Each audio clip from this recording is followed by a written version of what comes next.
PubMed. Okay?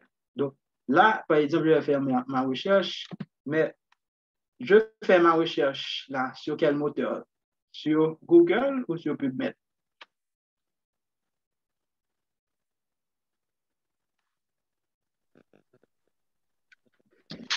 Sur PubMed.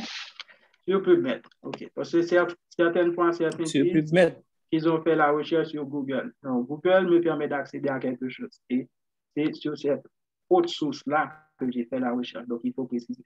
Si vous dites sur Google, c'est comme si vous ne dites rien du tout. Très bien. Non. Dans ce cours, nous sommes des advanced, de degré avancé. On va dans advanced. Eh bien, quand on va dans advanced, qu'est-ce que vous voyez? Vous voyez des cases qui vous permettent de mettre les mots-clés dont on discutait. Donc, chaque case, un mot-clé. Ensuite, vous avez cette case-là qui est à côté. Et bien, ça vous permet de spécifier où est-ce que exactement vous voulez trouver ces mots-clés-là. Donc, vous pouvez laisser général. Général, ça veut dire que si je mets diabète et dépression, donc PubMed va me donner tous les articles qui ont à la fois le mot diabète et le mot dépression de l'article. Mais peut-être que ce mot-là, c'est seulement le mot qui parle de diabète. Donc, l'article ne parle pas de diabète du tout pas. On a seulement mentionné, peut-être dans la discussion, on a dit diabète. Donc, si je prends Allfield, dans ce cas, je vais trouver ces articles-là aussi. Si je veux que ma recherche soit plus fructueuse, donc avoir moins d'articles et plus d'articles pertinents, c'est mieux de choisir title and abstract. Parce que dans ce cas, si le mot est dans le titre ou dans l'abstract, j'ai une plus forte probabilité que l'article adresse effectivement ce sujet-là. Certains aussi aiment le faire dans le titre, mais si vous allez chercher un article spécifique, vous savez déjà le titre, OK? Mais en général, je n'encourage pas parce que des fois, le mot-clé que vous allez chercher, peut-être qu'il n'est pas mentionné dans le titre de cette manière et qu'il est mentionné dans l'abstract. Donc, là, vous allez rater des documents qui sont pertinents si vous prenez seulement le titre. Donc, mieux de prendre titre et abstract.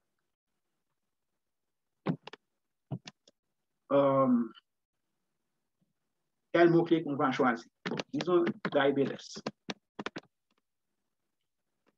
Là, c'est les connecteurs logiques dont on parlait. Donc, and, or, not. Donc, je vais ajouter avec and.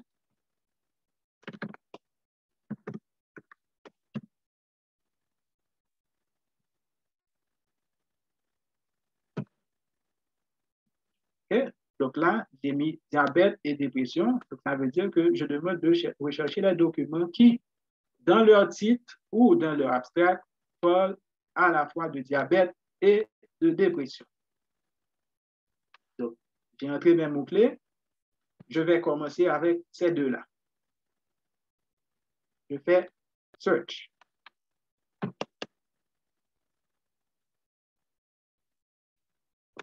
Bon, là, vous voyez, les résultats, j'ai près de 13 000 articles. Est-ce que je pourrais vraiment survoler 13 000 articles? Très peu probable. Donc, ce qu'il y a, bien, je vais devoir prendre des éléments pour encore spécifier les recherches.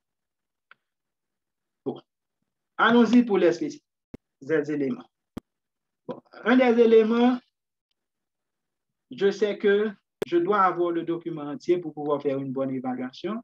Donc, si je n'ai pas d'argent, je n'ai pas un abonnement particulier, une connexion Inari qui va me permettre d'avoir accès à ces documents-là. Et je peux me dire déjà, je vais prendre Free Full Text. Donc là, vous voyez, j'ai déjà réduit de moitié. Ensuite, je peux choisir par rapport à la date. Eh bien, oui, je veux des articles sur le diabète et la dépression, mais je ne veux pas d'articles qui ont 10 ans. Donc, je me limite à 5 ans quand même. Donc là, je suis à 2000. 6000, 2000.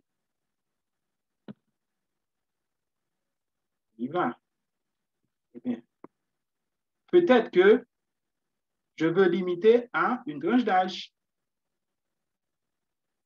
Donc là, vous voyez qu'il y a la tranche 65 ans et plus. Bien, si je veux d'autres tranches, donc je vais dans Additional Factors. Je vais dans âge. Là, je peux choisir les tranches d'âge qui me concernent. Peut-être que moi, donc, je ne veux pas les 65 ans et plus. Je veux les personnes qui ont 19 à 44 ans. Donc, quand j'ai sélectionné, je fais chaud, donc ça apparaît. Donc là, je peux cliquer que, ah oui, je veux des études qui sont faites sur une population de 19 à 44 ans. Donc déjà là, c'est encore mieux. J'ai 101 résultats. Donc, je peux aller dans les filtres additionnels aussi. Eh bien, bon, certains peuvent prendre la langue, mais je ne vous encourage pas à le faire parce que vous allez rater des choses. Par exemple, si vous dites que vous allez prendre un français seulement, donc là, vous aurez très peu de documents. Ou bien, dépendamment de mon étude, mais peut-être que je peux vouloir à travers un sexe spécifique. Donc, déjà, là, c'est d'autres choses que je peux ajouter. Ce que je peux utiliser aussi, je peux me limiter à un type d'étude également pour les besoins. Disons que je vais faire un essai contrôlé randomisé. Je trouve que j'ai déjà assez d'autres documents. Là, je veux uniquement savoir ce que les essais randomisés, contrôlés ont trouvé là-dessus. Et encore, peut-être que je veux trouver les revues systématiques uniquement. Donc, dans ce cas, je peux cliquer pour spécifier. Si je prends les revues systématiques, donc là, j'ai 19.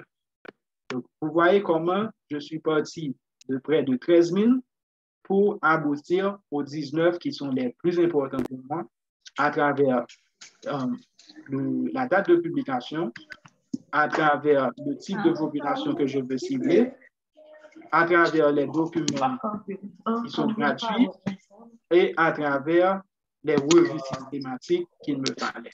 Donc là, je sais que j'ai une forte probabilité que ces 19 études ont les informations qu'il me fallait. Est-ce qu'il y a une question? Yeah.